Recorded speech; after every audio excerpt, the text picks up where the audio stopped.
So should we begin, or Yes. do you expect someone else to come? I'm not sure, but I don't believe that anybody wants. I want to ask you, we shall speak for Russian audience, so I will translate every your sentence in Russian. So make pauses. I understand if you speak English, but I cannot himself speak, not practice. Yes, I have this problem too. I read English as freely as Russian, but I have almost no practice in communication. In fact, Well, you speak well, I think.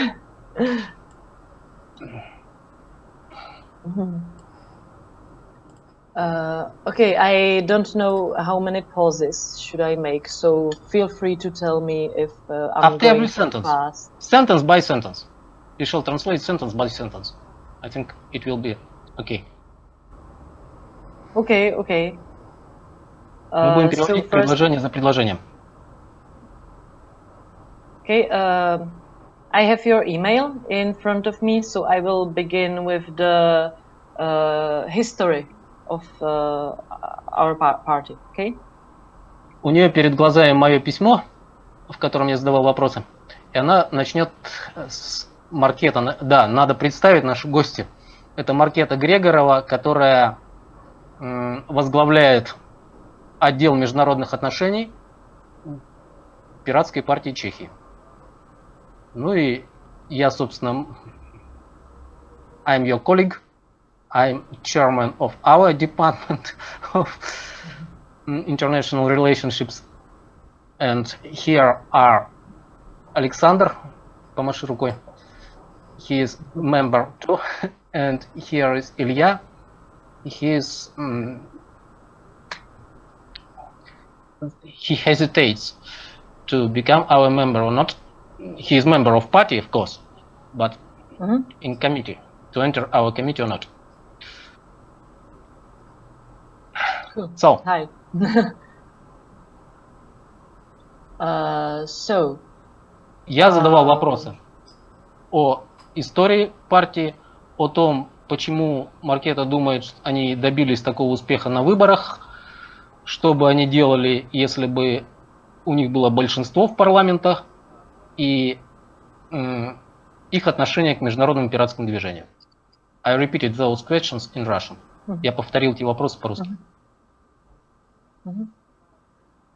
So very briefly, we were established 9 years ago, based on the happening, or based on the Swedish model, because in Sweden was the first pirate party. Очень вкратце. Они организовались 9 лет назад, следуя примеру Швеции, поскольку в Швеции впервые была организована пиратская партия. The primary focus at those days was the freedom of internet and generally, a free society that has access to information. That is what we are based on.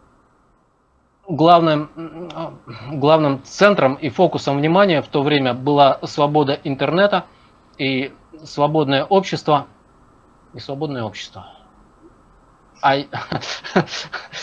Two long sentences, I don't remember exactly. Не успеваю запоминать целые длинные предложения. I just say that's what we are based on, free access to information. I think you didn't. Свободный доступ к информации был одной из главных точек. Свобода интернета и свободный доступ к информации. Then we tried to have success in few elections. However, we weren't successful until last October. Потом они попробовали принять участие в нескольких выборах, но до прошлого октября их попытки успехом не увенчались. I don't know how it is in your party or your country, but after even if we don't reach the threshold, which is 5%, we get some money if we reach a lower threshold, like 3%. And we got quite a lot of money from the European elections to European Parliament in 2014, which helped us a lot. Хорошо. Хотя они не достигли 5% барьера на прошлых выборах, но по законодательству Швеции партия, которая достигает хотя бы 3% барьера, она начинает получать государственное финансирование. И в 2014 году они перешагнули этот барьер на выборах в Европейский парламент. Это очень сильно помогло им в работе, финансирование полученное. And as we are very efficient with the money, we were able to fund a great campaign. And maybe that's all for the very brief history. And I will begin saying something about our last campaign, which ended up in the huge success. И поскольку они сумели очень эффективно распорядиться деньгами, то их кампания увенчалась успехом. И поэтому она хотела бы на этом пока закончить с историей партии и перейти непосредственно к электоральной кампании, которая таким успехом увенчалась. Well, we had a study from an agency how people perceive us, and we realized they think we are a party of just one topic, like or two topics, like internet, copyright, and legalization.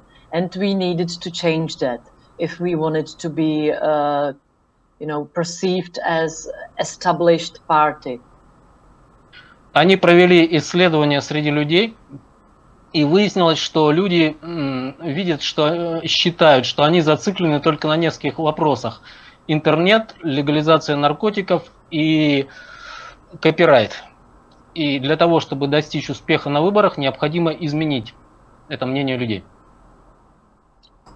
So our first focus in the campaign was actually launching a campaign about our financial program, because interestingly enough, if people think you understand finances and economy, they think you are a serious party and Yes. serious player. Они сосредоточились на финансовых вопросах, поскольку если люди видят, что вы имеете экономическую программу, то они считают вас серьезной партией и воспринимают вас всерьез. After that, I have to think about the campaign and how it went. After we caught their attention and interest with that, and we got into some media, our campaign was focused on talking to people and going outside, and I will tell you our biggest success outside after you translated this.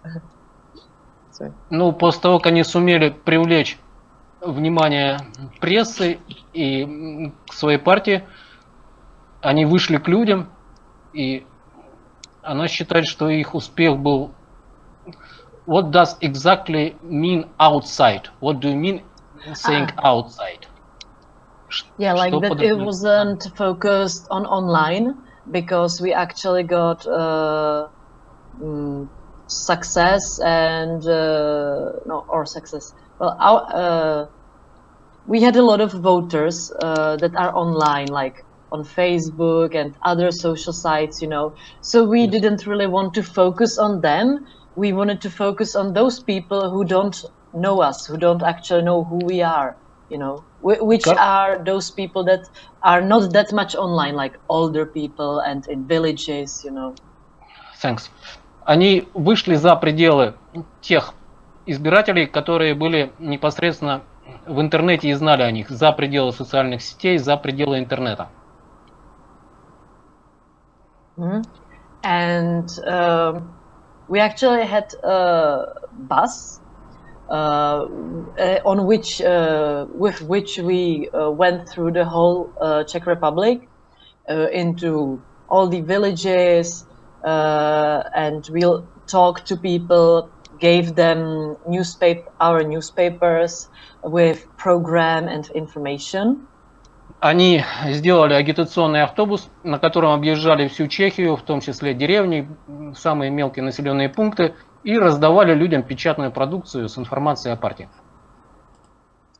And the bus was also important because we printed on the bus not only our logo and stuff like that, but also some kind of a fun or well, sorry, I have to explain it thoroughly. So sorry, I will begin again, and please translate what I will say now, and then I will begin the rest. Our main claim was something like, let us add them. And by that we meant them meant the old structures, the corrupted politicians and people like that, and let us really, drive, let us into the parliament and we will do something about these old structures and corrupted politicians. So it was really a strong claim, It's important, I will explain why. Ну, получается так, что в Чехии люди воспринимают свою власть и своих политиков как коррупционные структуры. И их главным лозунгом было в этом автобусе: пустите нас, дайте нам войти в парламент. То есть они подчеркивали, что это создаст разницу. Yes, sorry. I just need a little translation. Caricatures, yeah. And so we wanted to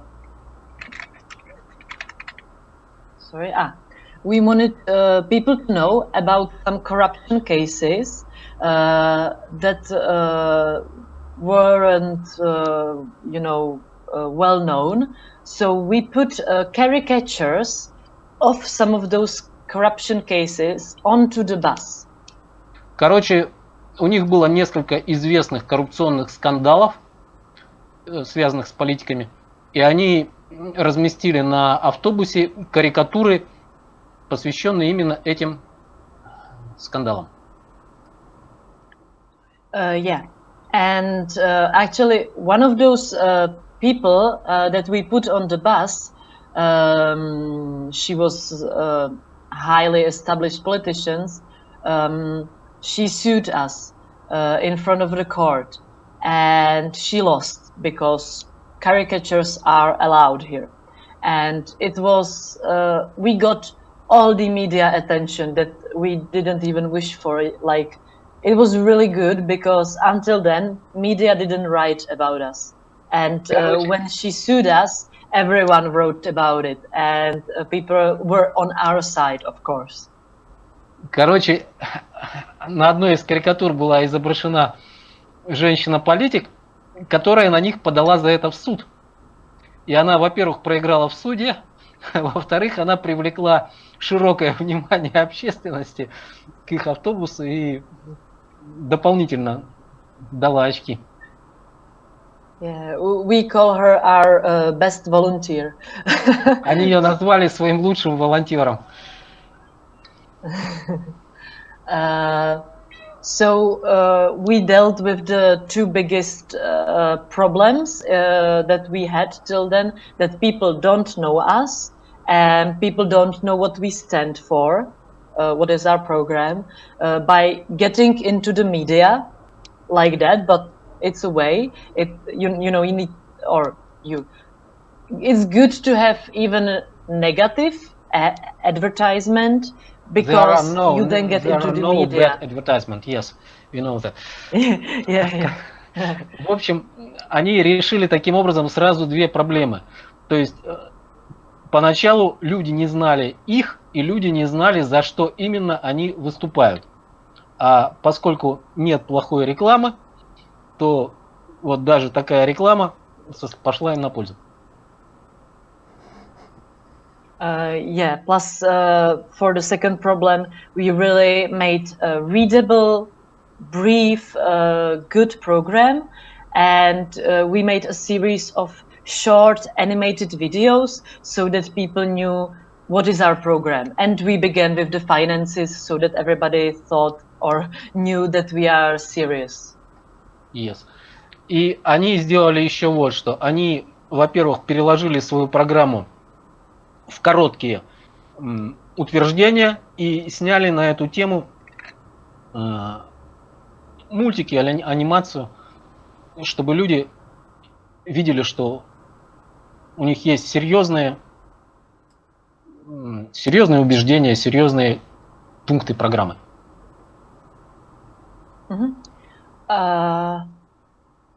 I think this is like the basis of our success. Of course, we had on our side great people, especially from the media and marketing segment, or part of the society, which really helped us. Because one of the things I think is really important is not only to know good people, for example, in PR or marketing, but to know the people that know people, like I will briefly explain it. You maybe don't have to translate the whole, but nowadays we have a great PR manager, and we actually found her because one of our marketing specialists was a good friend with her, and he recommended us to her, even though she wouldn't ever think of working for us, but because she was a friend with our marketing specialist, she works for us, and she's huge, she's great. So it's also one of my advices would be like to know people that know good people, or something like that in the area that you, because PR and marketing is everything, like honestly. И еще им сильно помогло, что они не просто знали, на их стороне выступали заметные люди в области пиара и маркетинга, но и она подчеркивает, что надо не просто знать людей, но надо знать тех людей, которые знают людей. И сейчас у них очень хороший специалист, отвечающий за маркетинг. И поскольку этот специалист, отвечающий за маркетинг, знает ведущего хотя бы одного человека в их маркетинговой индустрии Чехии, то даже хотя та на правах знакомства не работает напрямую на них, но все равно оказывает им достаточно крупные услуги. И вот подчеркивает она, что в наше время пиар и маркетинг это все. I think that pretty much sums up our campaign. So I don't know if you have any questions maybe about it, or should I move on to the next topics? У нас есть еще вопросы по самой избирательной кампании, или можно перейти к другим вопросам?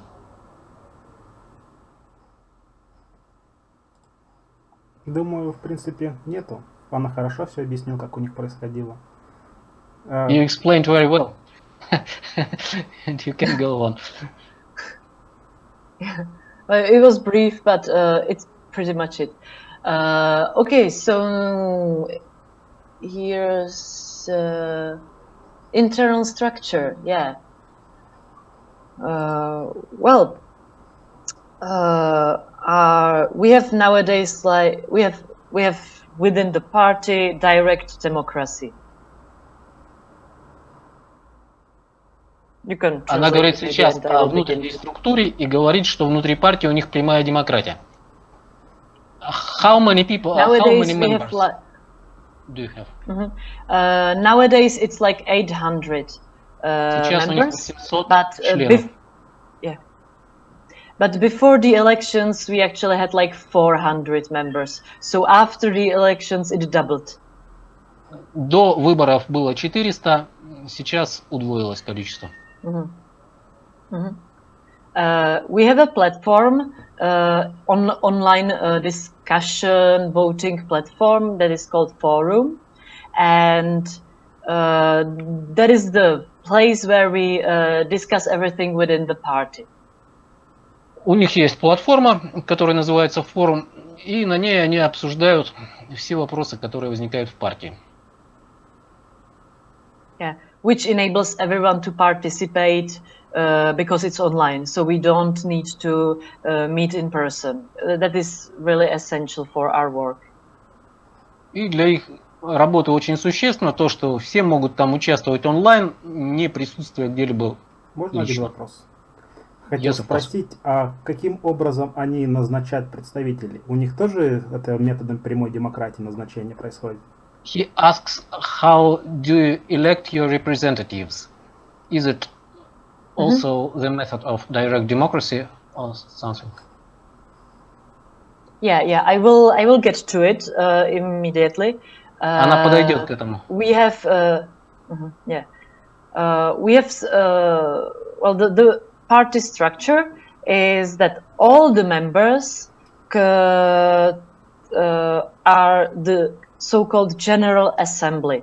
So nowadays we have General Assembly of 800 people, and they can vote. Yeah, and they can vote on anything. Они имеют постоянно действующую Генеральную Ассамблею, они это называют, ну или общее собрание, вот, которое состоит из всех членов партии и которое голосует по всем вопросам. Вот сейчас оно 800 человек. That's the most important, most important part of the internal structure, and it can do pretty much anything if it gets support of enough members.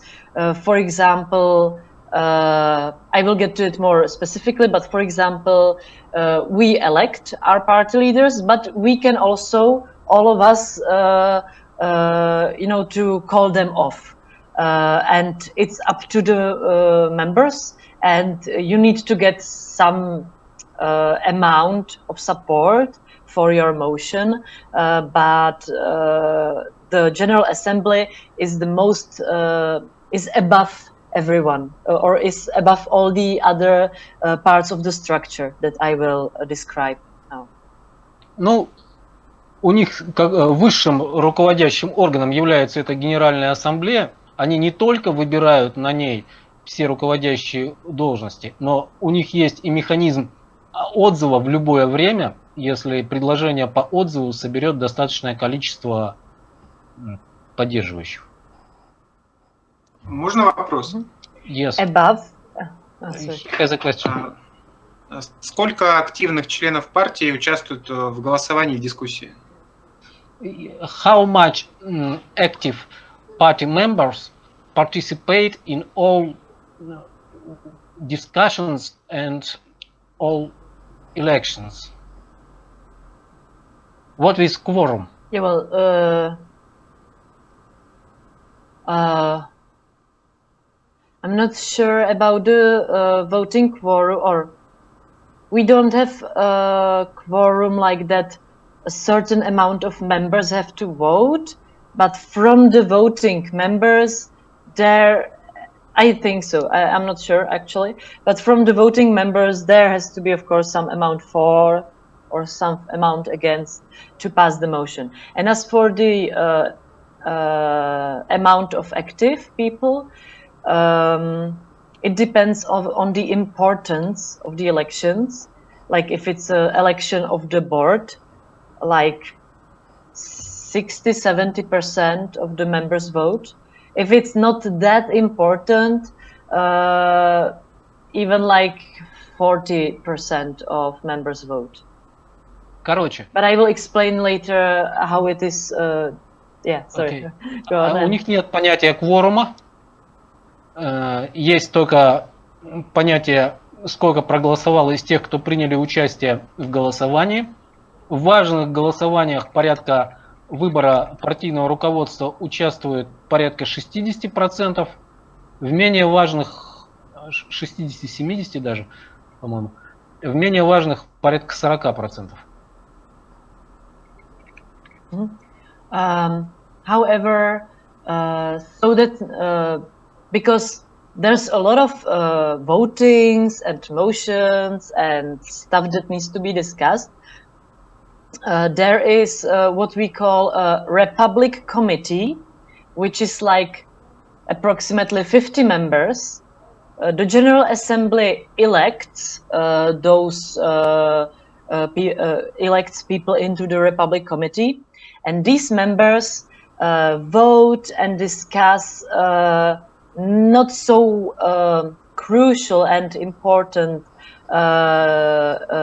agenda, you know, so that not every member has to be aware of everything all the time.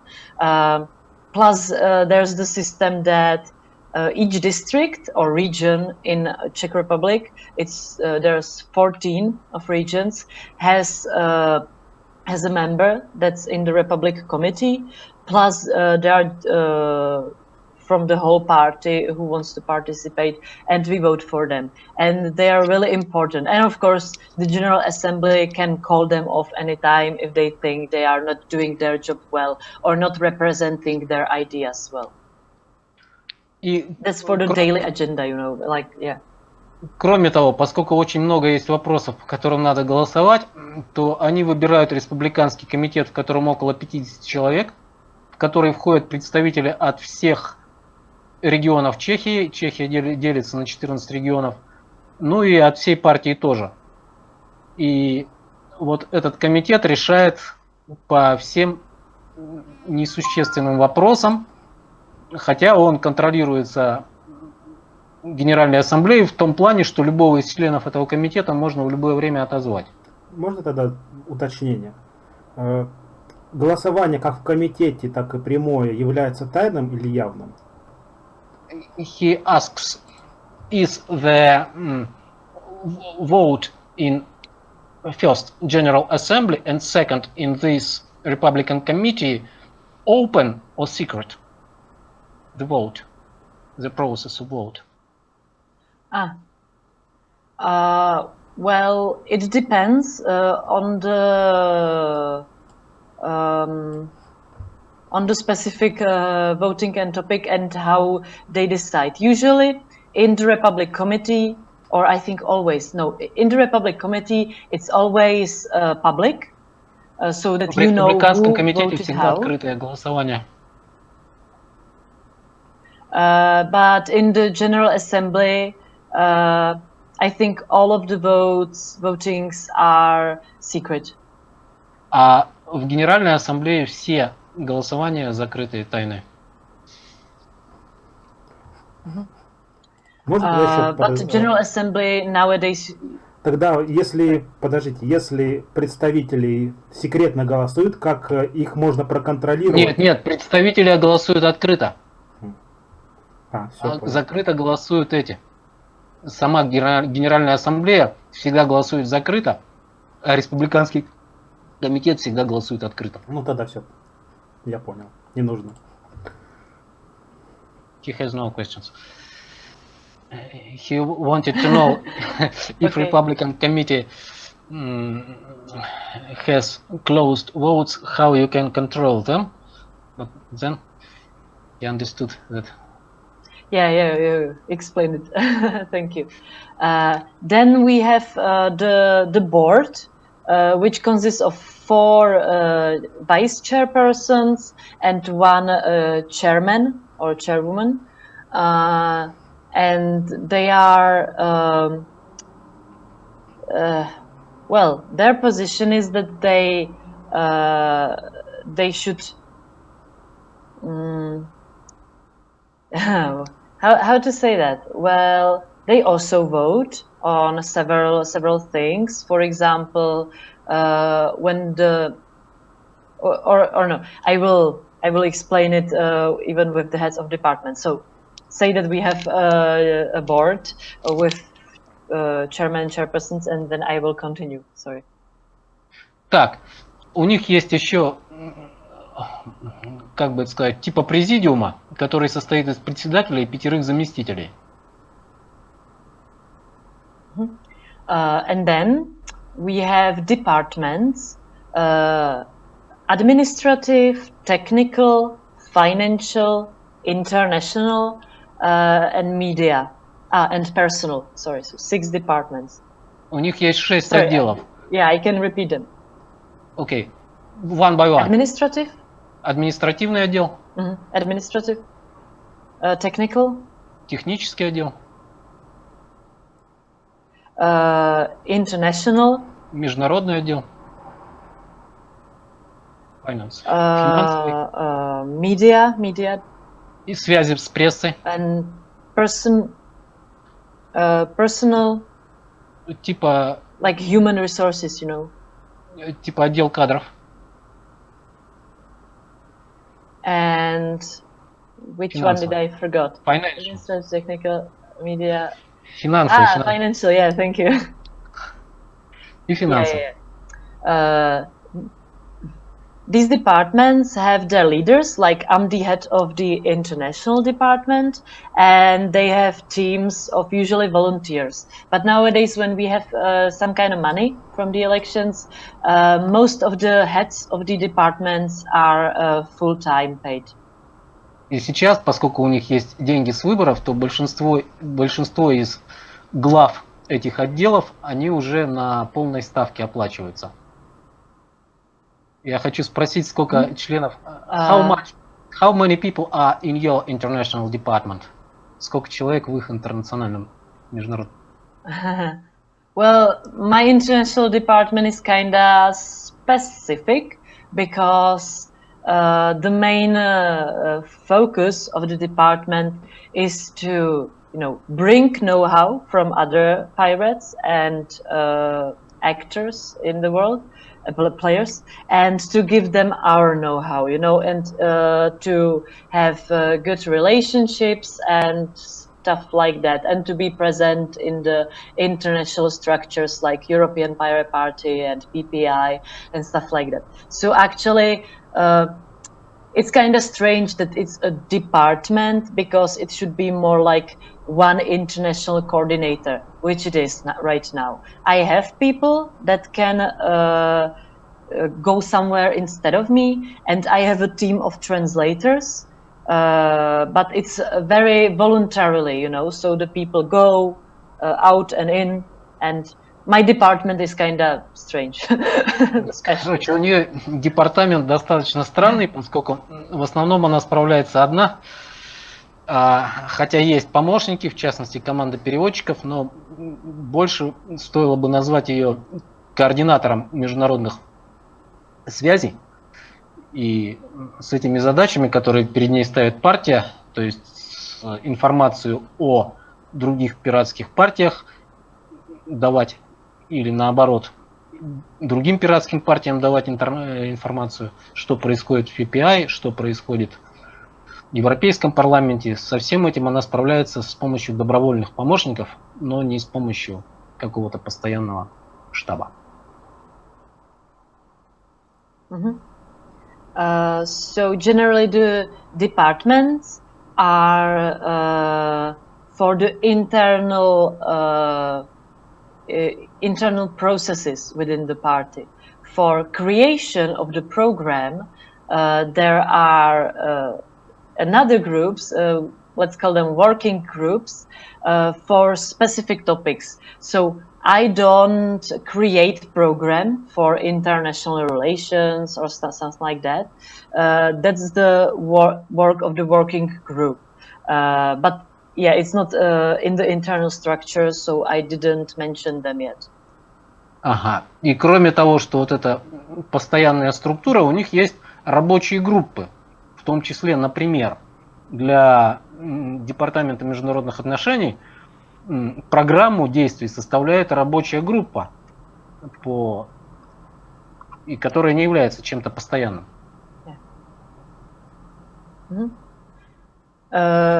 And the program always goes through the Republic Committee that votes on it. Yeah. Программа всегда утверждается на Республиканском комитете. Yeah, and within the board, each chairperson is, let's say, like above some of the departments. So like it's sorry, I will just quickly translate it. Yeah, like superior. And usually the chairperson doesn't do much because the departments work on its own. But when there is a problem, the superiors in the chairmanship or in the board are there to solve the situation. Ну, обычно все...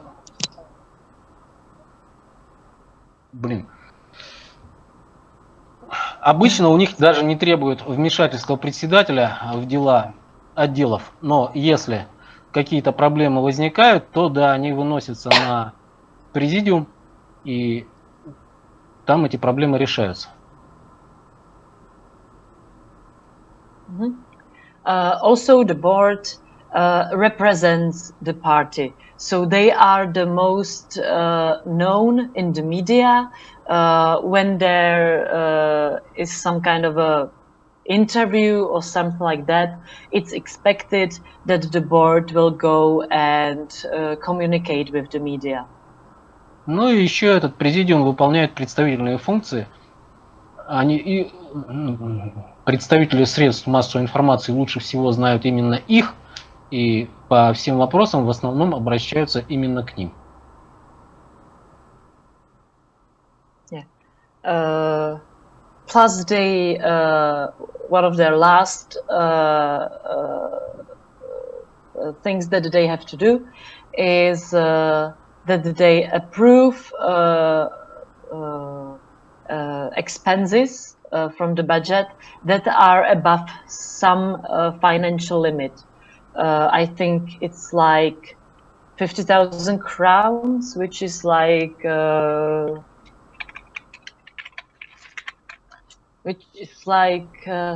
sorry, I'm trying to convert it. It's like 2,000 euros. The board approves expenses above 2,000 euros, and the Republic Committee approves expenses above 5,000 euros. Ну и если расходы незапланированные превышают 2000 евро, то их одобряет президиум, а если они превышают 5000 евро, то их должен одобрять уже весь республиканский комитет. 50, то есть те человек. So that's the most important, or let's say it like that, it's the most important parts of the structure, but there's more. We have also two more committees. It's control committee and arbitration committee. And they are there to solve internal problems, and if there some members are against other members, and there is beginning to be, for example, some faction, control and arbitration committees are there to solve these internal struggles. Кроме этих 5 перечисленных ранее комитетов, есть еще контрольная комиссия, есть еще арбитраж, который решает все внутренние вопросы, когда там возникают какие-то фракции, какие-то проблемы между членами и так далее. And again, into the committees, the General Assembly votes people in it. Избирает в них тоже Генеральная Ассамблея. Then we have, as we have in the Czech Republic, 14 regions plus Prague. We have 15 regional structures, which has their own boards with a chairman and chairpersons, but they are only regional. And they are dealing with their daily, administrative and agenda, and with local elections and regional elections. Ну и поскольку Чехия делится на 14 регионов плюс Прага, то у них есть еще 15 региональных комитетов, где тоже есть их региональное отделение с региональными президиумами, но которые занимаются только чисто региональными проблемами. Yeah, and that's it for our structure. Of course, there are even smaller parts, but that's not really important. It's just so that we can work on daily basis. You know, like we have South Moravian region. I'm in South Moravian region. However, it's quite big, and we can't know all the people that are within the region and want to participate. So we have local cells, or how to say it, for example, in villages or districts, and they have their own board and stuff like that, and they are accepting new members, and we as a region can in these districts say no, don't accept this member, for example, if we think it's someone problematic, but generally we don't really talk into their internal businesses. Но даже их региональные отделения, они настолько получаются большими, что все друг друга внутри одного регионального отделения не знают, поэтому в отдельных местностях создаются местные комитеты, которые занимаются, например, приемом нового члена. И хотя теоретически региональный комитет может воспротивиться приему нового члена, поскольку считает, что тот по каким-то причинам неприемлем для партии, но на практике такого не происходит.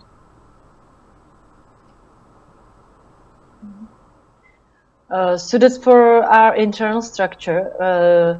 Do you have any more questions, or maybe can you tell me how's your structure, if you want to? Yes, она спрашивает, что она рассказала все, что могла о нашей внутренней структуре, и не хотим ли рассказать о нашей внутренней структуре мы. Я хочу сказать, что как раз сколько времени назад мы приняли тоже решение о том, что у нас постоянный съезд? Ну, по-моему, да, по-моему, примерно год. Well, about a year ago, before that moment, our main organ was a convention, general convention. До года назад нашим главным органом был генеральный съезд. This general convention was called once a year, and once a year we had re-election of all our chairmen and all our persons. And a year ago we had decided that this general convention will last without last forever. So now we have direct democracy every day. This convention consists of all our party members, and the only our main problem is that active quantity of active members is far smaller than the overall quantity. Наша главная проблема, что количество активных членов гораздо меньше, чем общее количество членов. Можно еще добавить, Владимир, то, что мы, так как более молодая партия, и нас намного меньше, у нас проблем с прямой демократией не возникает, потому что то есть прямая демократия эффективна очень в малых группах. И пока наша группа мала, у нас крайне эффективна сейчас прямая демократия. Yes, he says that because of our group is very small, our direct democracy is very effective because direct democracy is exactly effective in small groups. Yes, but why we have so small activity? Почему у нас такая низкая активность? Because of we in Russia have no political life as itself. We have an imitation of political life on the state level. It is only imitation. We have imitation of parties. We have the parliament, which wasn't elected really. It was nominated, but not elected. And so people don't see why they should participate in some political structures. Люди не видят смысла участвовать в политических структурах. Можно еще добавить, Владимир, то, что у нас, когда, я, скажем так, праймерис проводил, насчет пиратской партии просто не знают. То есть, когда говоришь про пиратскую партию, люди обычно спрашивают, а такая вообще существует? И это по причине того, что, во-первых, ни в коем случае у нас не Ты длинно-то не говори, ты дай мне время перевести. He says that in our overall population, about the pirate party, almost nobody knows at all. Almost nobody knows, very small amount of people knows about pirate movement on international scale. Yes. So for us, it's very important to demonstrate it in life. So why we decided to try these connections, we want to promote these videos to show people that there is an international movement. We are the part of this movement, and that the changes in our country are due to come soon enough. This feeling is all over our population. We all have this feeling that with this corruption, this degradation, to this corruption, to this degradation must be put an end. То есть я сказал, что вообще в народе есть такое понимание, что нынешний процесс, что мы на пороге изменений, что нынешняя коррупция и нынешняя деградация должна скоро закончиться. Владимир, тогда еще надо сказать, что у нас нет регистрации. Это важно. Yes, and we have no our party has no registration, and it is too important for those who hesitate to enter or not to enter. And what are the requirements for a party to register in Russia? Some signatures or... First, какие требования? First, we must have 500 members. Second, those 500 members must be spread around country. We must have our regional departments in not less than half regions of Russia, and Russia has 80 and something regions. То есть я сказал, что мы должны иметь региональных отделений. There can be about maybe сколько может быть человек в региональном отделении для регистрации его? 3. At least 3 members must be in regional department, and those regional departments must be at least in half of the subjects of Russian Federation. Subjects of Russian Federation. And those subjects 80 and something. I don't know exactly. I can watch it in Google. And we half country train to Moscow Ну, в общем, скажи, что с каждого региона 2 человека должны поехать в Москву на общий съезд.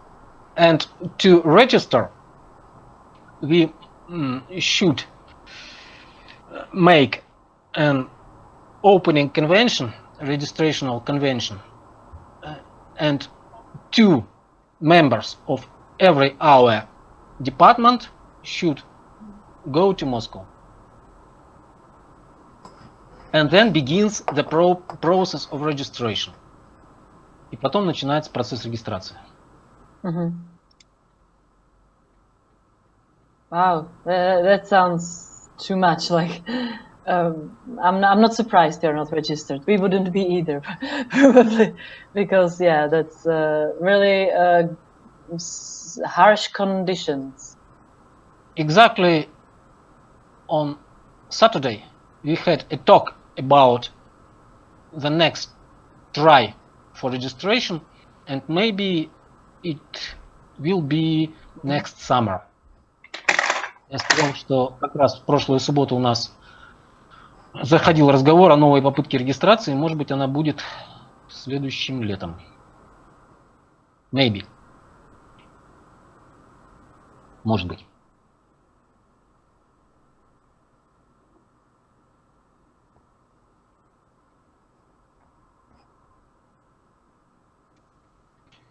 Связь прервалась? Нет. Или я не знаю. I'm sorry. I don't know why it fall. Она не знает, почему это случилось. I'm back. И уже вернулась. Can you hear me? Can you hear me? Yeah. Yes. Ah, cool. Good. Sorry.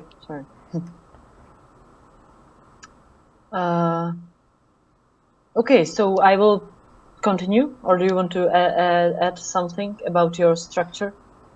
Or how many members do you already have? Сколько у нас сейчас считается членов?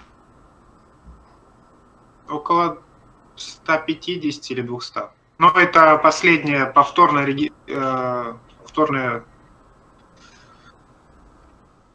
как это сказать? Well, with all our silent members, it is about 150 or 200 people.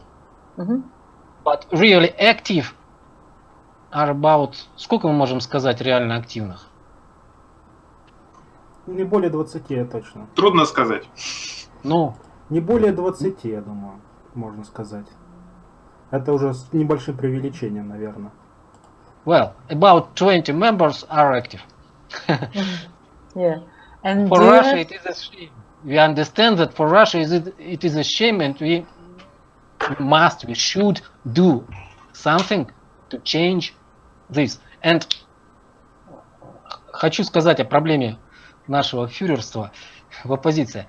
The most general problem is that we have corrupt government and we have opposition.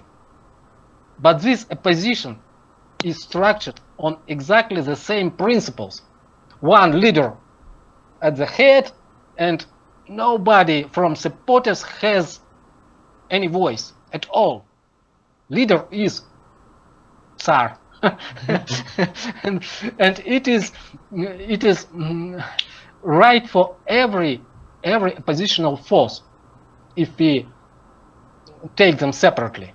Every one of them is structured so, and so it gives exactly us a potential. We are almost the only one. Maybe there are small groups which are have no PR and we don't know much about them. Maybe libertarians, I don't know. They are not too effective and so on. Well, we are one of choices for those who don't want dictatorship. And many people are fed up with dictatorship. Many people are fed up. And That's they will good. even more in the nearest future. Yeah, And I wanted to ask one more thing about your functioning. And do you have also some kind of a online platform where you meet and discuss, or is it all happening just in person on the general convention meeting? Она спрашивает, есть ли у нас какая-то платформа, на которой мы встречаемся, интернет, или только лично. No, we convene in Mumble. Mm-hmm. Mumble, forum, Telegram. So we have forum, we have Telegram. Forum is not active exactly. Mm-hmm. Like I meant some kind of a platform really to maybe discuss and vote, you know, proposals and stuff like that. I think that can be happening even on Discord. You have some kind of a forum. Mm-hmm. Yes. Cool. Yeah, because I think that is really essential. And for example, sorry. We have open vote for all questions, with the exception of to vote, how to say, those who are chairpersons and so on. Personal votes are closed, and all other questions have open votes. Mm-hmm. Yeah, cool. Еще можно упомянуть о веб-сайте и то, что мы создаем коллективные документы об отчете собраний. We have about one every 2 weeks. We have assemblies, and every member of our party,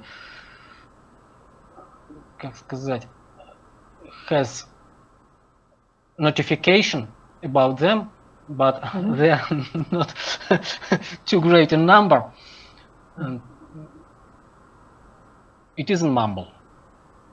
So there are no votes, there are only discussions. And if there is vote, the vote takes place on our forum. Yeah.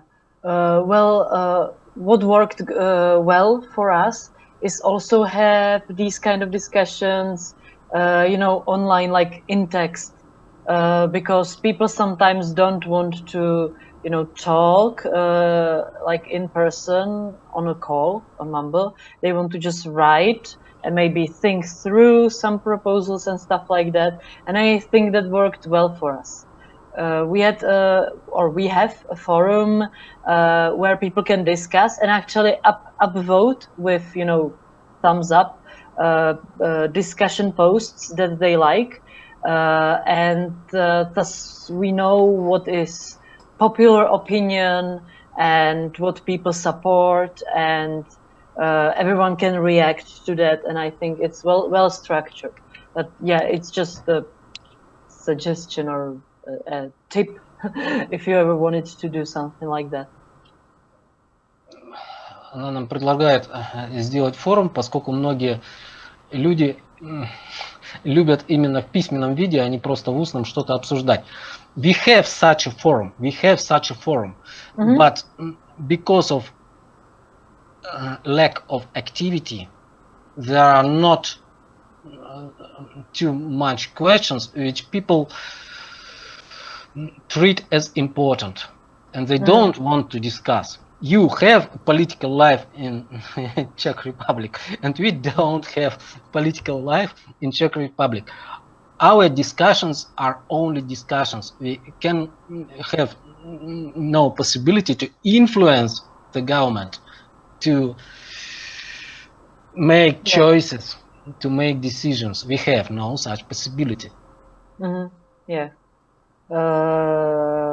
Я сказал, что у нас нет политической жизни, у нас нет возможности принимать решения, у нас нет возможности делать выбор, поэтому у людей нет активности. So the forum, we have the forum, but we don't have the life on that forum. Здесь еще обязательно, Владимир, нужно добавить то, что у нас, когда ты говоришь нет политической жизни, нужно добавить то, что люди просто сами не хотят участвовать в политической жизни, и на форум специально обсуждать политическую жизнь. Но у нас ее нету сначала, давай. В чем участвовать-то? Они не хотят участвовать в работе общественных организаций, которые ни на что не влияют, заведомо. А политической жизни у нас нет. Well, we have a bit of argument about what can we call a political life. Yeah, well, I understand that it's much harder to get into politics in Russia. Like it wasn't easy even in the Czech Republic, and we don't yet have a dictatorship. So yeah, I can't even imagine how hard it must be in Russia. Why not?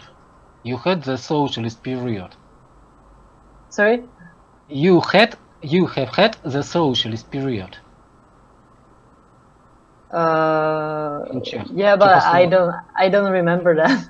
Okay. I do remember. We are very close to that situation. Very close. Not exactly, but very close. Okay. Good. Thank you for as far as all the answers. Czechoslovakia were even several parties, not one, as in Soviet Union at those times. Well, and so we have now in Russia, we have several parties, but they are all from the same source. То есть в Чехословакии когда-то тоже было несколько партий при социалистическом режиме. В ГДР тоже, кстати. Okay, so I don't have any more questions, so I will go on to the next topics. If you don't have anything you want to add before that.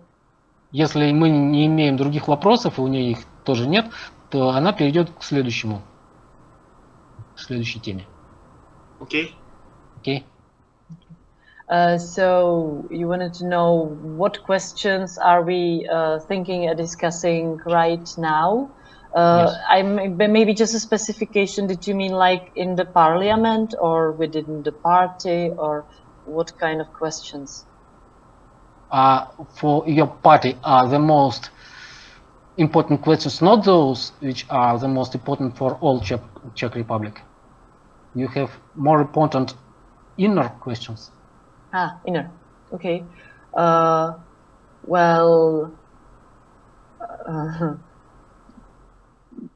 there are several problems we are dealing with right now, because we grew quite fast after the elections. Of course, we existed before the last year's elections for 8 years, so our structure was pretty stable and we were ready for a success. However, it was still huge, so we had to somehow adapt. Короче, у них возникла проблема после выборов в связи с тем, что они резко удвоились в числе. Хотя они уже существовали 8 лет, и у них достаточно была стабильная структура, тем не менее, вот такой взрывной рост в 2 раза предоставил для них проблемы, и они должны были к ней адаптироваться.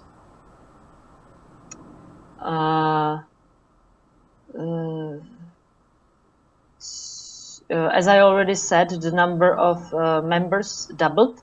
We now have 800 and it's growing steadily. Before that it was 400. And we were before that a party in which everybody knew each other, actually. Even so, just online, we knew each other.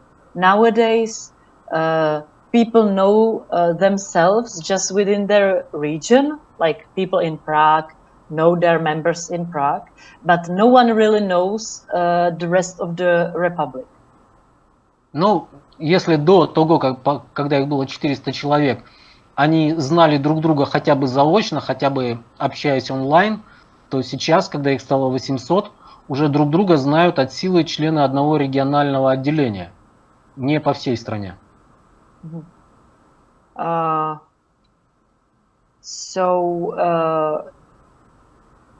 Yeah, and nowadays we have a specifically dedicated team that's called Upgrade Team, that's trying to somehow update the party structure so that this is not a problem. because, for example, people actually kind of, for example, stopped using our forum, or they are not using it much because they didn't think it's efficient, and they are using, for example, Facebook, which is really bad on so many levels.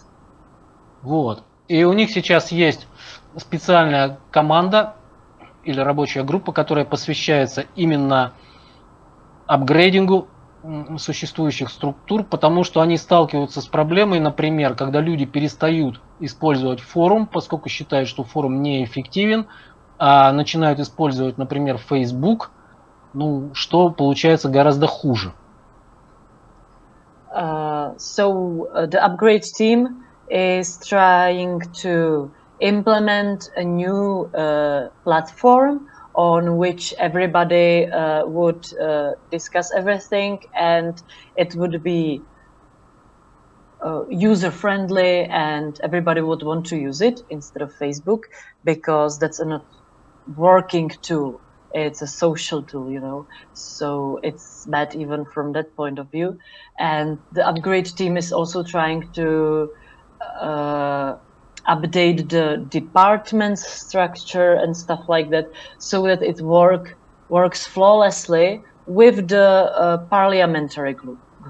I will explain that more.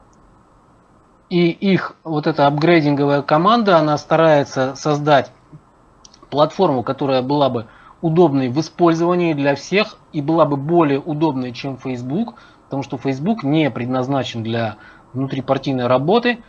И еще они хотят, чтобы она была также удобна для их парламентской группы. Because another problem that goes hand in hand with this problem is that the parliament resides in Prague, and Prague has the most members, and nowadays most of the paid people within the party and also most of the active people in the party are in Prague, because there's the parliament, there's the parliamentary team and club and the MPs and everybody involved in the parliamentary work, and the rest of the party that's not involved in the parliamentary work or doesn't live in Prague feels like they are left behind. Excluded. И у них сейчас проблема в том, что параллельная проблема в том, что поскольку парламент находится в Праге, поскольку комитет там находится в Праге, очень много активных членов находится в Праге, и вообще большинство членов находится в Праге, то получается, что члены региональных отделений, которые не в Праге, они чувствуют себя исключенными из жизни партии. Вопрос по электронной демократии. Можно как раз мы, раз эту тему задели, внутренние структуры партии, они создают свое отдельное ПО и новую модель электронной демократии, как понимаю? He asks if you create the new programming как пилота, программное обеспечение. Soft. Yes. The new they create your own soft, or they take something which already exists. Like in the parliamentary work, or no. For this platform, which your upgrading team wants to make. Oh, you mean the online platform? We will probably create something completely new, and we will program it ourselves. Да, они создают полностью новую платформу и хотят ее сделать сами. Тут еще же платформа на какой-то модели своей, нужно спросить, какая у них модель электронной демократии? Они откуда-то ее взяли, либо у них свои какие-то наработки? Она тебе структуру-то рассказала, их партии. Вот под эту структуру они делают модель. Хорошо.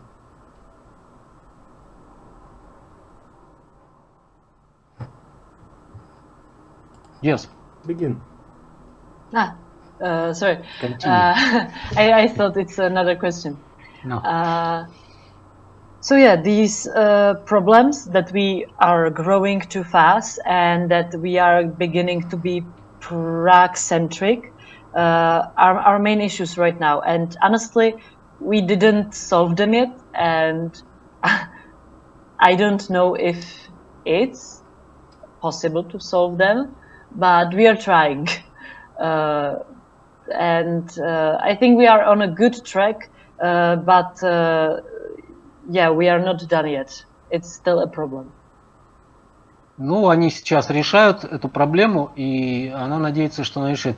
Well, really, I think that you will solve this problem, because nowadays it is not obligatory to be in Prague in person.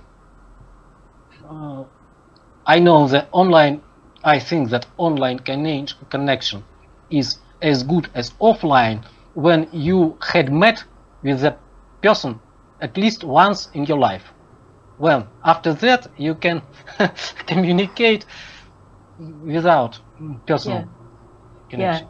Yeah, definitely. The problem that, for example, I am actually experiencing, because I live in Brno, not in Prague, is that sometimes people solve the problems or discuss the problems in person in the parliamentary building because they work there and they meet each other, and I'm not there because I work from Brno. So then I either don't know what they discussed and what is their solution, or I'm completely excluded, from the process. So, for example, we are now preparing a campaign against the internet censorship because European Union is trying to push some kind of directive with articles we don't agree with. And usually I would, as the head of the international department, I would be the one organizing these demonstrations and protests, but I'm not. The assistant of one of the MPs is doing it because he's in the parliamentary building where the media team and everyone and the protests will be in Prague. So he's doing it because he's there and I'm just helping. And I don't think that's the right way to do it, but yeah, we have to deal with this kind of problem. Ну, у них возникает именно, опять же, та самая проблема, что не каждый находится в Праге. Например, наша собеседница, она живет в городе Брно и непосредственно не находится в Праге. И получается так, что некоторые решения принимаются не онлайн, а, допустим, в парламенте, потому что люди там работают, люди там каждый день встречаются, а те, кто не находится в парламенте, не находится в Праге, те не в курсе событий остаются. И как раз сейчас получается у них такая ситуация, что они организуют протесты против интернет-цензуры, поскольку на уровне Европейского Союза принимаются директивы, которые их не устраивают, и организацией этих протестов по-хорошему должна была бы заниматься именно глава Международного комитета, но занимается в реальности помощник одного из депутатов, потому что он в центре событий, потому что демонстрации будут в Праге и так далее. Потому что там пресса и прочее. Просто потому что офлайн перекрывает онлайн. Yeah, so that's for our problems. As what would be done if our party had a majority in parliament?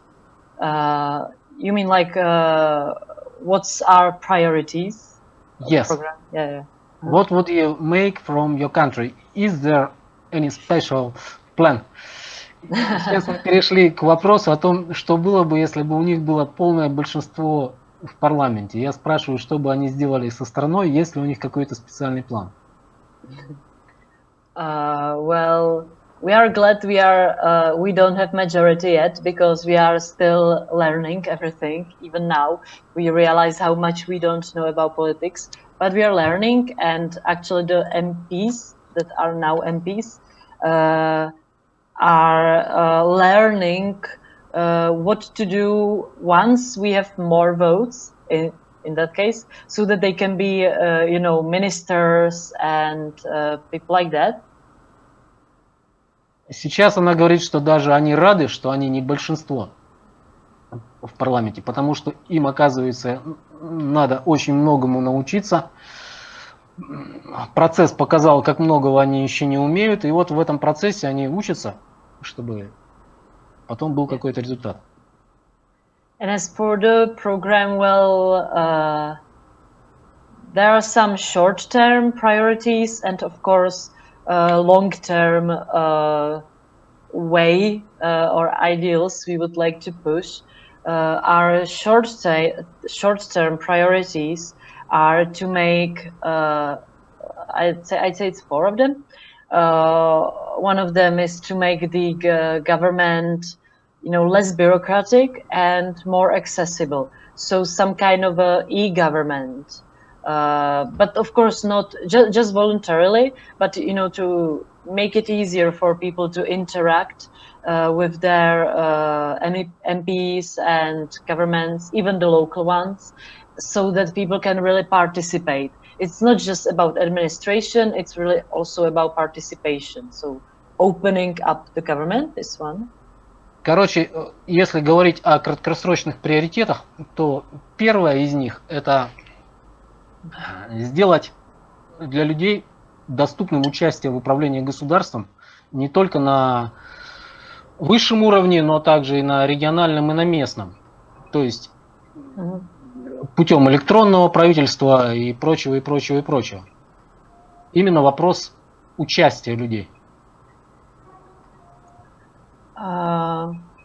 Second one is, you know, doing something about the corruption. Everybody wants to do something about the corruption. Второй приоритет – это коррупция. And Is it real bad? we actually, yes. Sorry, go on. Is it real bad with corruption in Czech?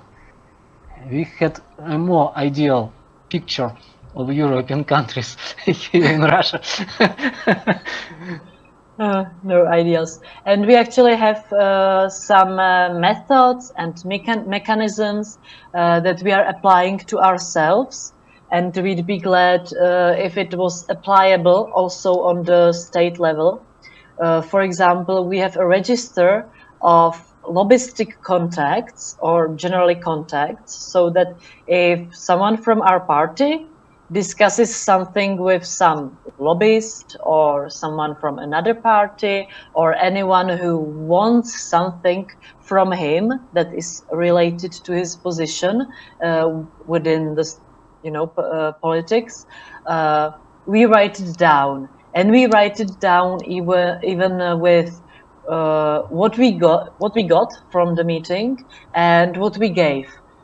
So sometimes it's kind of bizarre, because some people write down like they had a meeting with this person and they bought them a glass of water and the person gave them like a glass of beer or something like that. But it's just to make sure that there is no potential or space for for bribes, you know, so register of contacts. И они сейчас обкатывают на себе механизм, который хотят посмотреть, будет ли применим вообще.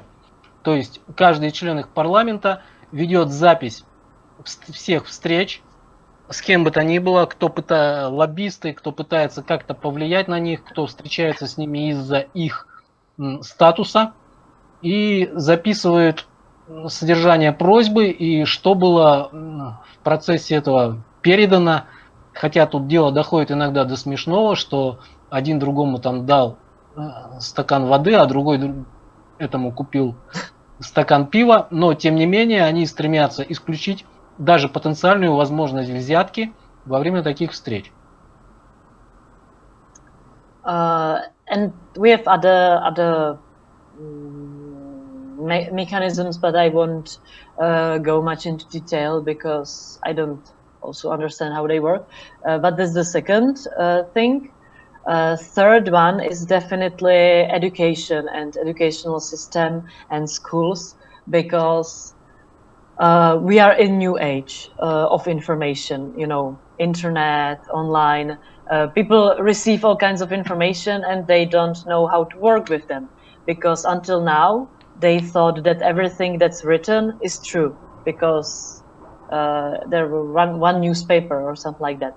So now when they read something, for example, on the internet, they don't know anything about hoaxes and fake news. They think it's all true. And also our whole educational system is really old school, like it needs an update. So as we are a modern party that works with new technologies and information, education is actually one of our priorities, because people are not taught how to live in this new age. So we'd like to change that. Ну, с коррупцией там разрабатываются еще какие-то механизмы, в детали которых она не стала входить, потому что сама их точно не знает. Но второй вопрос в приоритетах – это вопрос образования, потому что информационный мир изменил очень много. До сегодняшнего дня люди привыкли верить каждому печатному слову и остаются во многом с этой верой до сих пор и не имеют понятия о том, что прочитать можно все, что угодно, что может не соответствовать правде и так далее. И подходы к образованию во многом остались старыми и не соответствуют требованиям сегодняшнего дня. Для партии пиратов Чехии вопрос образования – это один из важных приоритетов. And fourth, it may sound kind of like not important, but it is our priority, and that is legalization, of course. First, of course, only of marijuana, because I don't know if you know about the situation in the Czech Republic, but it is said that we have legal medical marijuana. It is not really true, because it's not accessible. Either it doesn't exist on the market to be bought, and if it's on the market, it's so expensive that it's much better to buy it on the black market. And that is also why we want to legalize it, because black market is a huge problem, and you know, not only they don't tax, so the state loses a lot of money, and with that money we could actually make better healthcare or education with you know, tax money from these types of financial operations. But also it's important because if you are selling something on the black market, I mean substances, it's usually not clean substance, and a lot of actually health problems are deriving from the fact that you didn't take a clean dose of something, but something that is mixed up with God knows what, you know.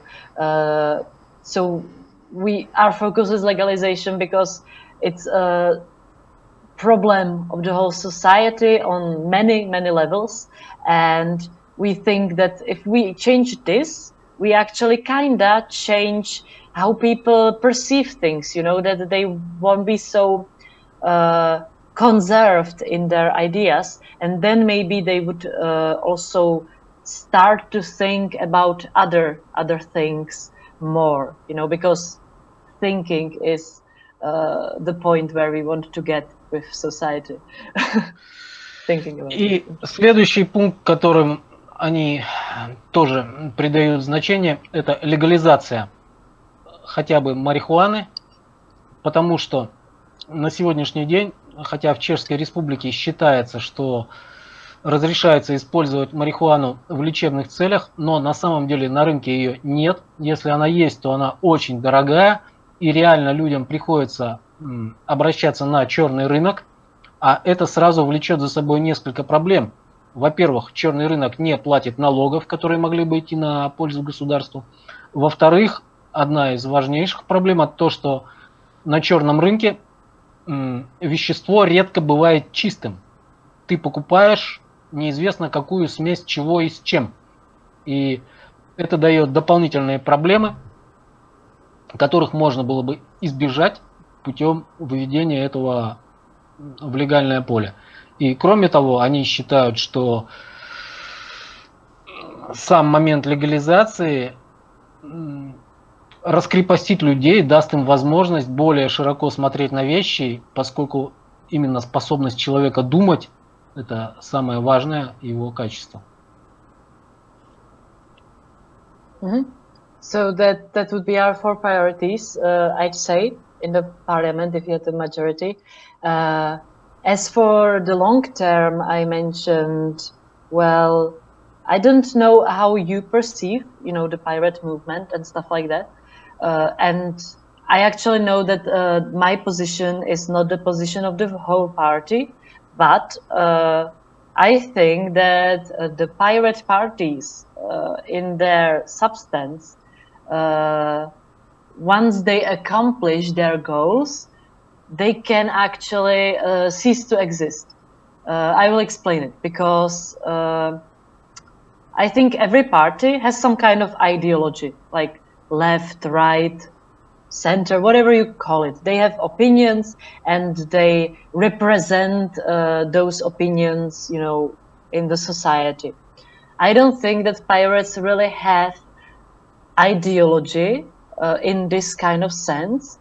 I think we want to set the system up so that everybody can have information about what they are voting, information about which parties really represent their opinions, and that the system is set up so that the parties really represent what they say they represent, not that they are just, corrupt old structures. And once we set up the system like that, we don't actually need to be here, because we don't have any ideology to push onto people. But it's just my personal opinion, and I wanted to mention it because I think it's why I think pirates are so great. But you might have another opinion. Yeah. И в качестве долгосрочной перспективы она высказала мнение, которое не является мнением всех партий, а ее личным мнением, что вообще пиратское движение как таковое существует для того, чтобы сменить систему. Пиратское движение не является идеологией само по себе, поскольку в нем могут быть люди как левых, так и правых взглядов, и это не играет большой роли, а роль играет то, чтобы партии начали реально представлять свои программы, а не просто иметь программы для ширмы, за которыми они занимаются какими-то коррупционными делами. Вот как только пиратское движение сможет добиться того, чтобы политики представляли именно ту программу, которую они выдвигают, на этом, в принципе говоря, роль пиратского движения будет и исполнена. So yeah, that's for our program. And the last question you had is, what do you think, or what do I think of international pirate movement? There are now 2 structures. The European Pirate Party, that includes all the European pirate parties, obviously, and Pirate Parties International, PPI, that consists of all the parties all over the world. Ну, теперь перешли мы к международному движению, что они думают о нем. И в нем существует на сегодняшний день 2 структуры. Первая из них — это Европейская пиратская партия, которая включает в себя все пиратские партии. А вторая — это вот Пиратский интернационал, который включает в себя все, включал все, включает в себя все партии мира. But some of pirate parties excluded themselves from Pirate Party International. Yeah, that's true. Well, as for the European Pirate Party, I think nowadays it's doing quite a good job. And I'm not saying that just because I'm in the board of the PPU. We are working on the Common European Elections program for the European Parliament elections.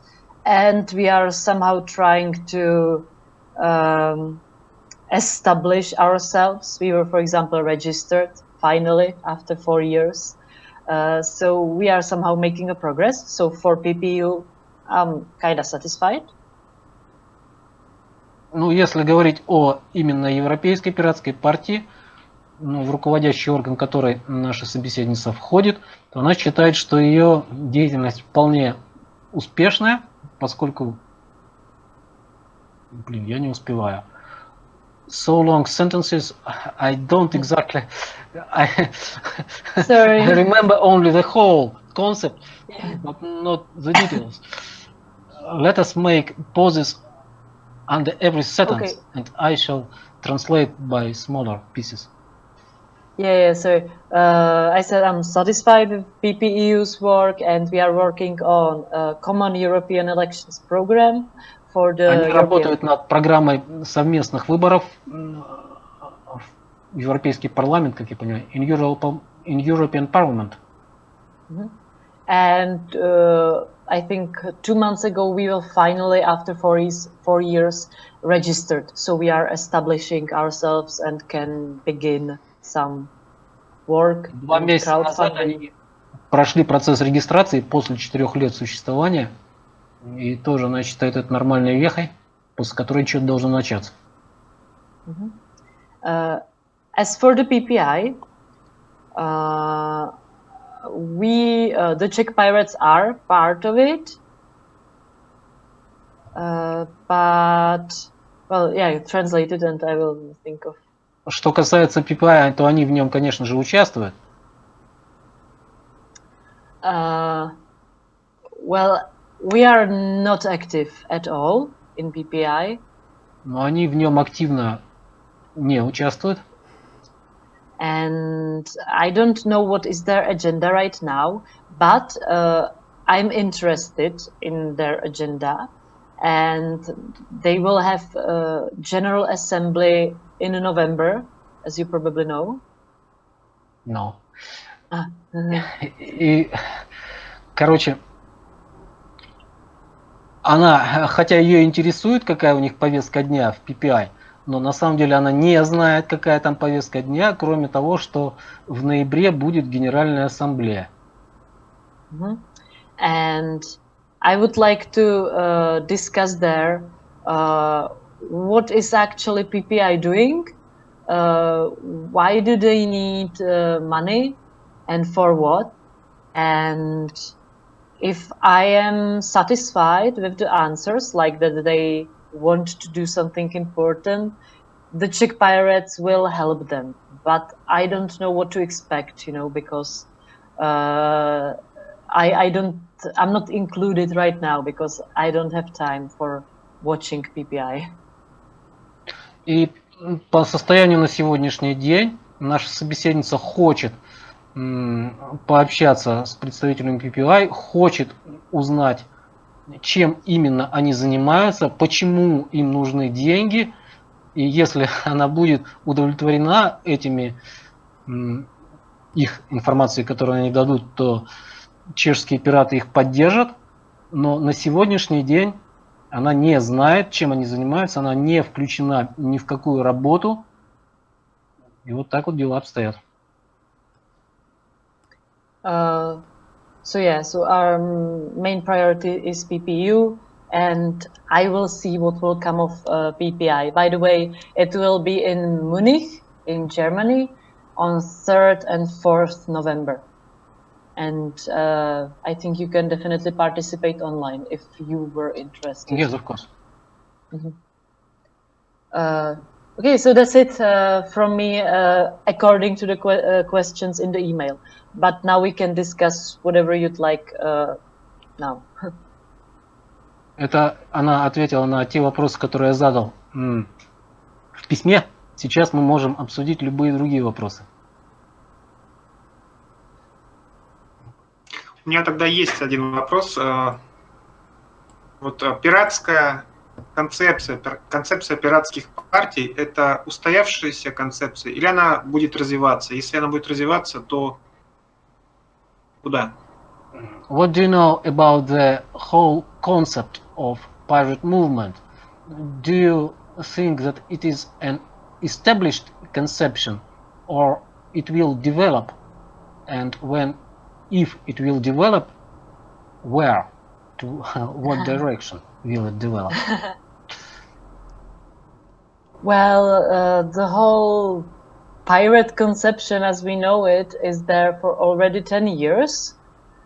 So I think somehow it is already established. However, the whole concept is based on the fact that we are a swarm. You know, I think you've heard about swarm. It's Rick Falkvinge, the founder of the Pirate Party in Sweden. He written a book that's called Swarm Rise. Swarm is like, you know, a flock or I don't know. Yes, I know. Crowd. Crowd.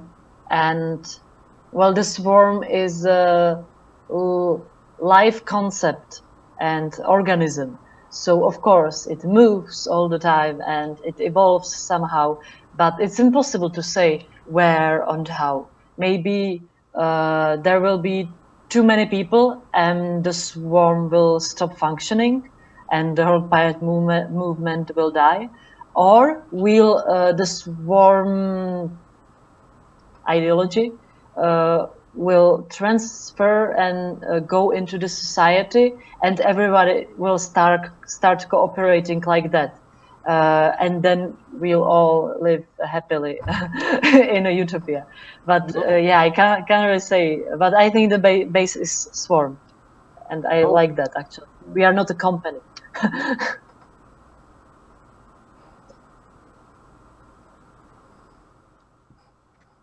Переводи, Владимир. Не понял? Ну, I can hear you now. Ты, Владимир, как с нами сейчас? Я, да, а что? Ну, нужно перевести зрителям то, что сказали. Или ты не услышал? Я и начал переводить. Да? Она заново, потому что ты, наверное, отсоединялся. Она ссылается на книжку шведского основателя Пиратской партии, где он употребляет такой термин, как swarm, который его можно перевести как плану масса множество людей ближе к толпе.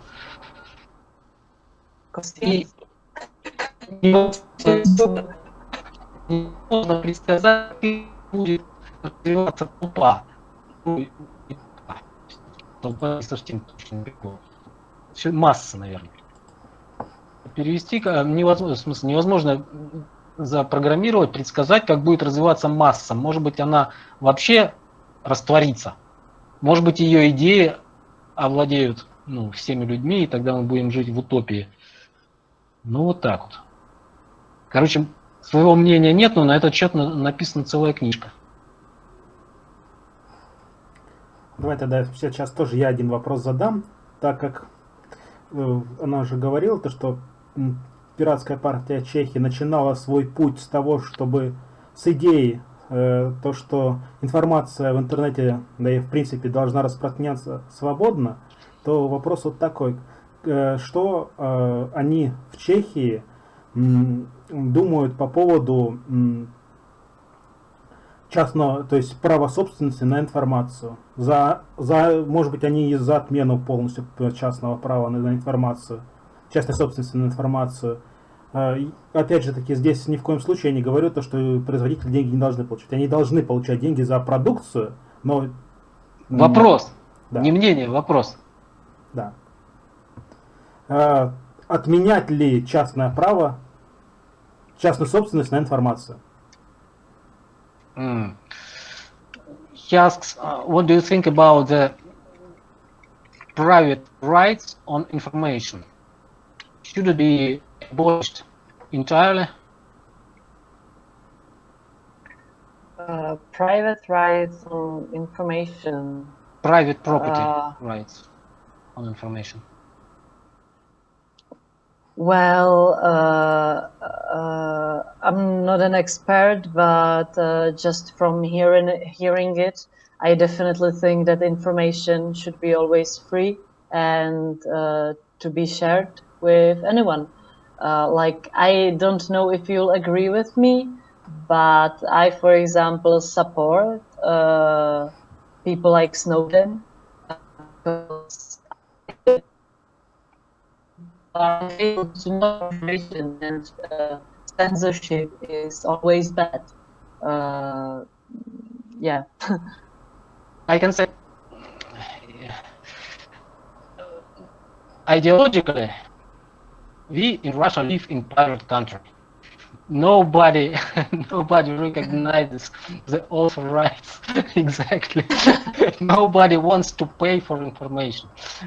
Nobody makes. Almost nobody. And exactly, Snowden, when he was Russian, maybe he would be treated like a traitor, of course. Mm-hmm. Я сказал, что мы живем в пиратской стране, что у нас никто не признает реально прав на информацию, а до этого она упоминала Сноудена как пример того, что информация должна распространяться свободно. Я сказал, что если бы он был в России, то, скорее всего, его бы рассматривали как...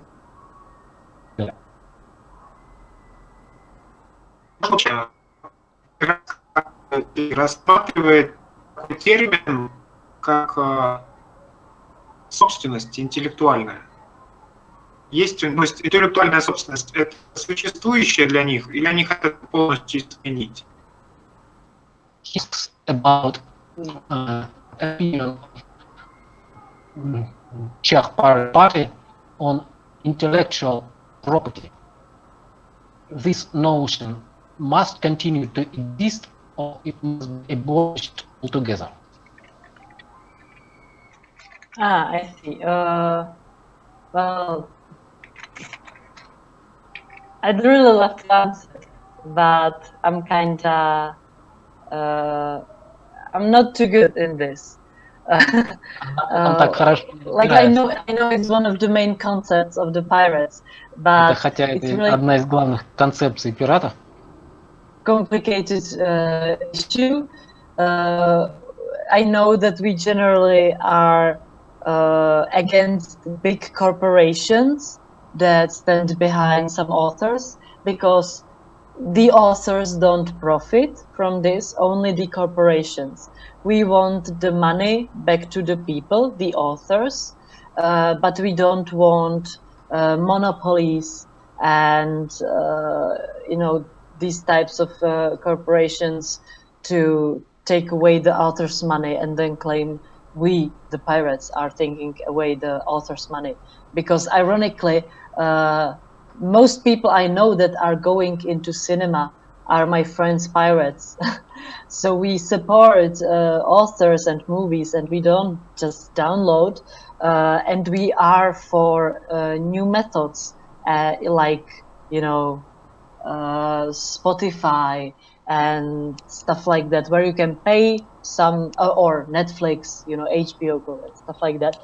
We are really for that, where it goes or support directly the author by downloading their CD or buying it, I mean.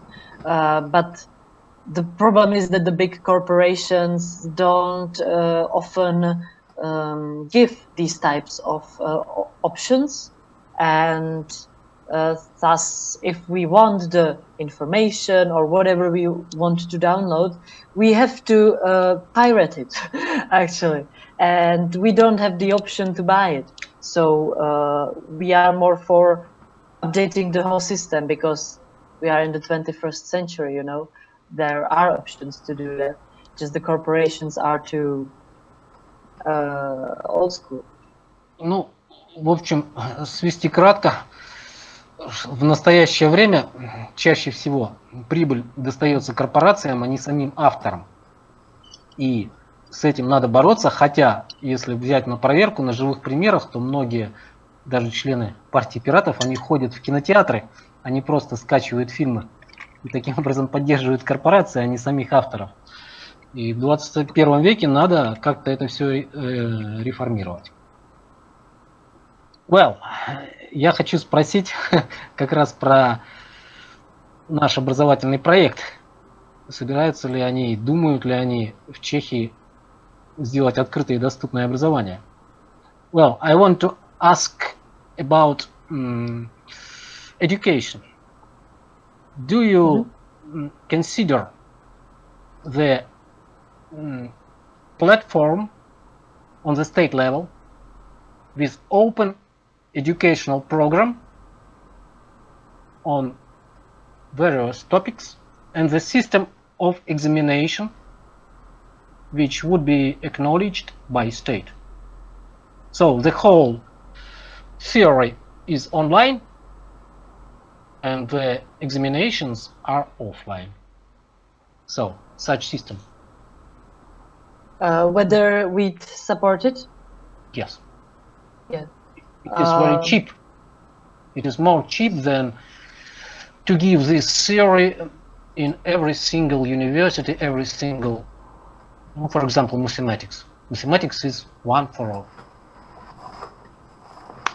Yeah, but we are not talking about that people wouldn't go into school, just that they'd have the materials online.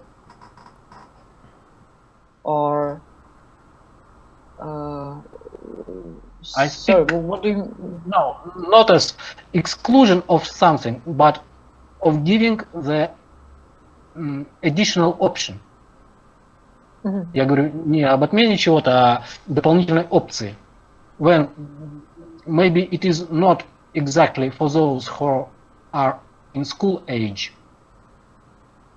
maybe for those who are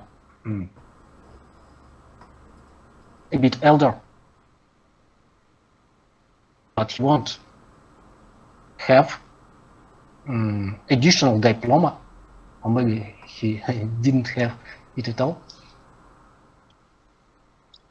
Yeah, well, we definitely support school materials to be online, and not only because, you know, the free access to information, but even from the point of ecology, because to have to print everything out all the time, it's really crazy when you can have it online.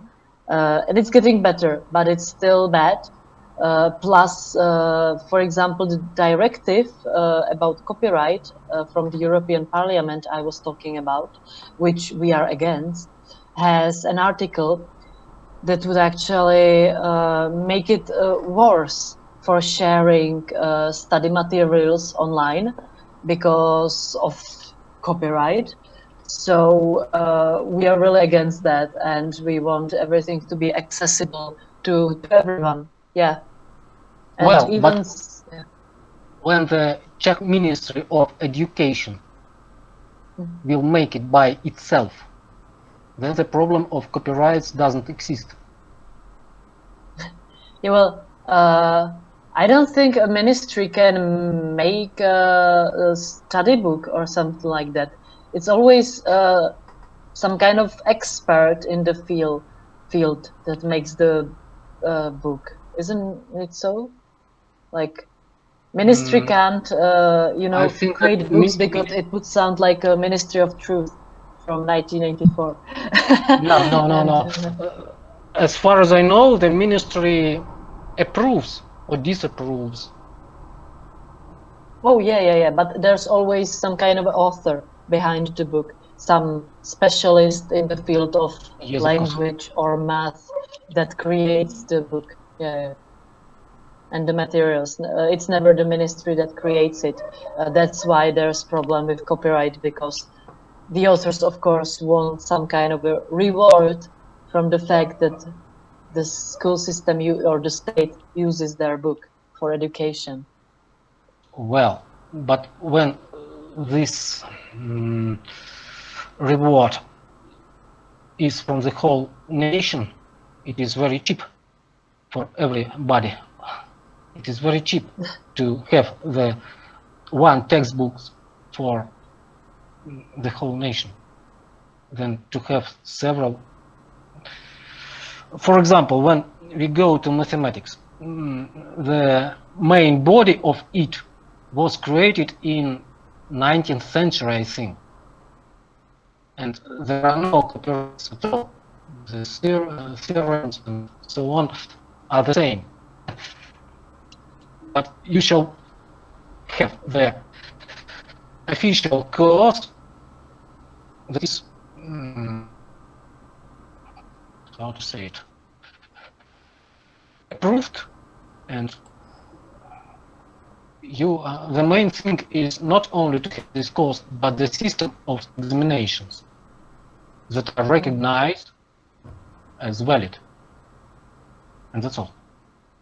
And so we can make in other fields, some of them maybe are more modern than mathematics, but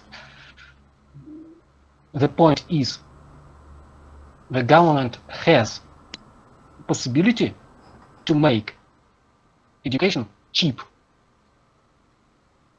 because the government is far more large than any educational entity. And here we can speak about the economizing of scale. And in Russia, are there some fees for going into school, or do you have it paid by the state, or how does it work? Sorry, I don't know. We have some percent of places in high school free of charge, and some of them are with fees. Yeah. You have possibility to learn free of charge. You have such possibility, but you have no possibility to take the program from one source. Yeah, I see. So that is not unified. Yeah. Yes. Well, I agree that it would be really cheap and efficient. I'm just say afraid about online university. Exactly. Online university. Yeah. That would be really cool. Well, that would be really cool if it existed. But if I don't think we are there yet, but I'd like to have it sometimes, like that it existed. Like, of course, online universities already exist. They are, I think, just not acknowledged. You know, like they are even acknowledged, but they have no free access. You must be a true member of this university, and then you have access. Translate, please. Мы говорим, короче, об этом онлайн-образовании, а в открытых университетах есть они или нет. И они, в принципе, есть онлайн-университеты, но в них нет открытого доступа. То есть ты должен быть студентом, и тогда у тебя доступ есть. Пытаюсь донести, что у них есть группа, и сама ей нравится, то почему бы не попробовать round table and invite people from the field to discuss this idea and to, you know, open this idea in the society, I would say. But that's just pretty much it. we can't establish online university yet. I thought it would be great. Ну, в общем, смысл в том, что у них большинства, они сейчас в оппозиции, но они могут вынести это на круглые столы и прочее. Do you think it is a useful thing to discuss with roundtables? Что это полезно, да? Well, usually doesn't have a great impact on the society because general public usually doesn't care that much. However, it's good to make such discussions and roundtables among the experts in the field because they are the ones when you are in the government or when we get into the government one day that can lobby in the government like, yeah, this is a good proposal, please support it. We are experts, we know something about it. So you are making a base for future for future work or implementation. I will just go grab my water, translate it, and I'm right back.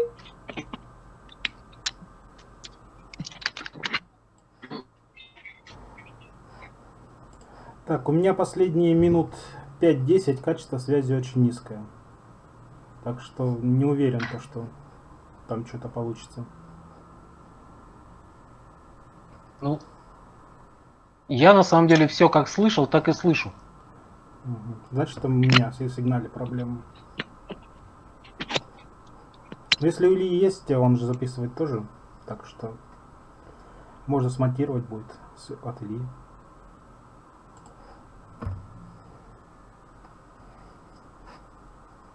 Еще вопросы у нас?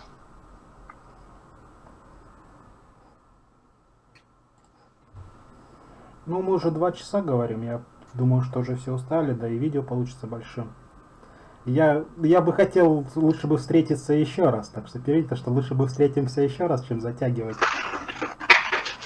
Да.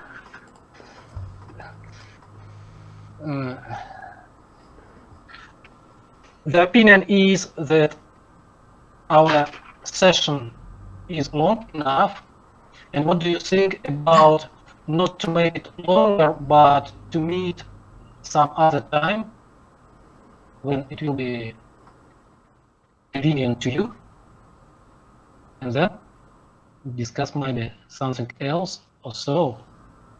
For us, the fact to be connected is very important for you to understand, because it is even some kind of guarantee that we are more safe to be a part of opposition in Russia. There are less chances that you suffer from repressions when you are more known. There are less chances that you are under repressions. Yeah, that's true.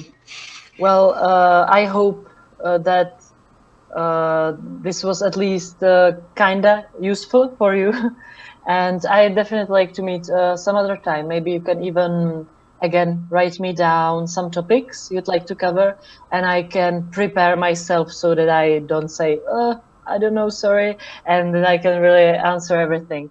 So, you know, any program topics that you'd like to cover, I can prepare and tell you our positions, or even translate some snippets from our program and stuff like that. It's completely up to you. What you'd like to hear. В общем, она не против встретиться еще раз.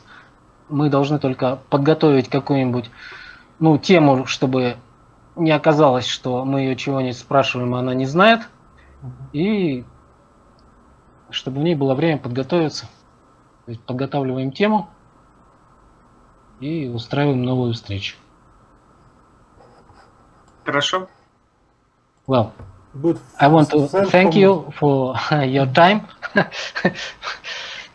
Maybe someday, maybe somebody from inside of your party who knows Russian or who is willing to study Russian, maybe he wants to become the constant member of your international department for connection with Russian Pirate Party.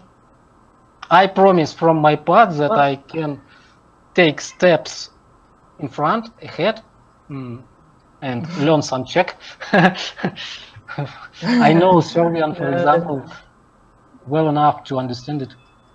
And I know that... I think I actually have one member. I'm not sure whether he's Russian, but I think he understands Russian. So I will ask him if he can maybe join us next time. Okay. By the way, I was on the last General Assembly of PPI, and among your 6 members, there was the family name which sounds for me like Russia. I know that in Czech masculine names don't have ov, and he was something like... it was Alexander Mansurov. Yes. Yeah, it's him. Yes. Yeah, that's what I'm talking about him, so yeah, you are correct. Cool. So I'll invite him to the next meeting if he's available. I haven't heard about him for some time, so I don't know how much is he active, but yeah. Okay. Maybe some other. Maybe it is exactly a person who only wants to study Russia. Russia is a perspective country. We are we believe that we are on the threshold of changes. I'm glad to hear that. Well, thanks for the discussion. Thanks for the discussion. Nice to meet you, Martin. Nice to meet you too. So yeah, have a great evening, and we'll stay in contact via emails for now. Okay. Okay. So bye. Bye. Goodbye.